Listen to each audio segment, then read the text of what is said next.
सभी को प्रणाम। जय गुरुदेव। आज के इस अध्याय से पहले सभी मिलकर गायत्री मंत्र करेंगे। ओम भूर्भुवः स्वः तत्सवितुर्वरेण्यं भर्गो देवस्य धीमहि धियो यो नः प्रचोदयात्। पिछले ऑडियो में आप सभी ने सुना अन्वय कोश और उसकी साधना।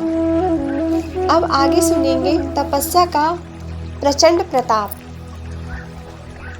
गायत्री उपासना एक ऐसी तपश्चर्या है जिसे गृही और वैरागी, स्त्री और पुरुष तथा बालक और वृद्ध समान सुविधा से कर सकते हैं।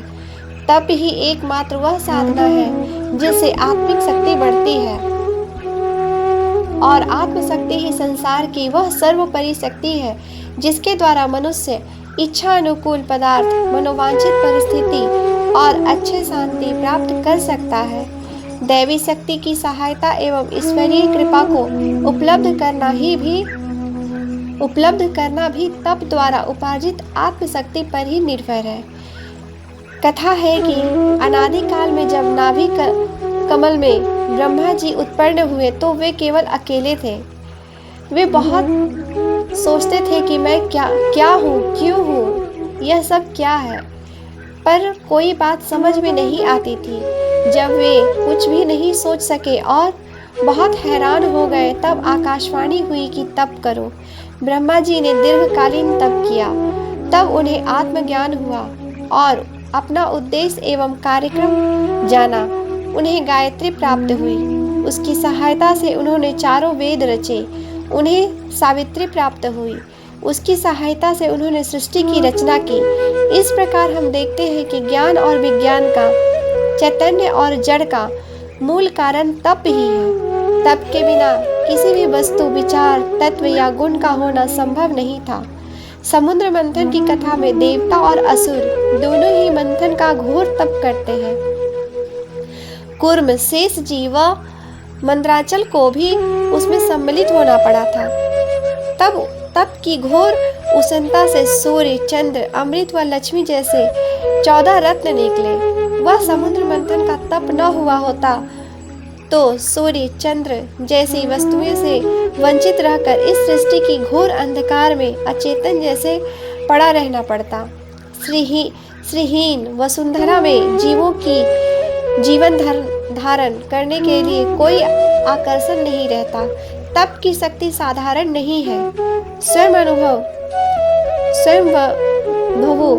मनु और सतरूपा रानी ने तप करके भगवान को अपनी गोदी में खिलाने का असंभव इच्छा को संभव बना लिया। दशरथ और कौशल्या के रूप में उन्होंने राम को गोदी में खिलाने के सौभाग्य का रसावादन किया। नंद और यशोदा, देवकी और वसुदेव ने पूर्व जन्मों में ऐसे ही तपस्या करके भगवान के भी माता पिता बनने का अद्भुत अवसर पाया था। अवतारी आत्माओं को भी तप करना पड़ा है, क्योंकि बिना तप के उनका शरीर भी ब्रह्मा जी की भांति ही अशक्त रह जाता। राम का विश्वामित्र ऋषि के आश्रम में जाना और 14 वर्ष तक वनवास में तपस्वी जीवन बिताना सर्वविदित है। लक्ष्मण का ब्रह्मचर्य प्रसिद्ध है। सीता का वनवास में अशोक वाटिका में और अंत में वाल्मीकि ऋषि के आश्रम में तप करना किसी से छिपा नहीं है। भरत जी ने 14 वर्ष तक जो तप किया था उसी का प्रताप था कि वे बाण पर बैठाकर हनुमान को लंका पहुंचा सके। भगवान कृष्ण ने सांदीपनि ऋषि के आश्रम में सुदामा के साथ गुरुकुल का तपस्वी जीवन बिताते हुए शिक्षा प्राप्त की थी। रुक्मिणी से विवाह होने के पश्चात कृष्ण और रुक्मिणी ने दीर्घ काल तक हिमालय पर्वत के उच्च शिखर पर तप किया था। वहां वे केवल जंगली बैर खाकर रहते थे। बैर को संस्कृत में बद्री कहते हैं। बद्री नारायण का तीर्थ भगवान कृष्ण के उसी तप का स्मारक है। शंकर जी तो साक्षात योगीराज ही है।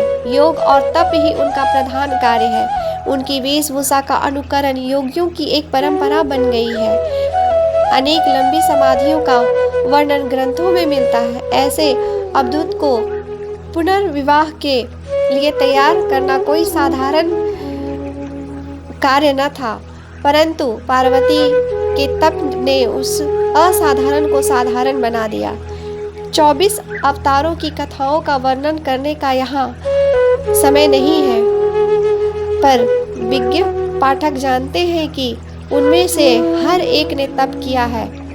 यद्यपि उनकी आत्मा पूर्ण थी, परंतु स्थूल, सूक्ष्म और कारण शरीर में आवश्यक क्षमता उत्पन्न करने के लिए उनके लिए भी तप करना आवश्यक था। आज के लिए यहीं तक। आप सभी को प्रणाम। जय गुरुदेव।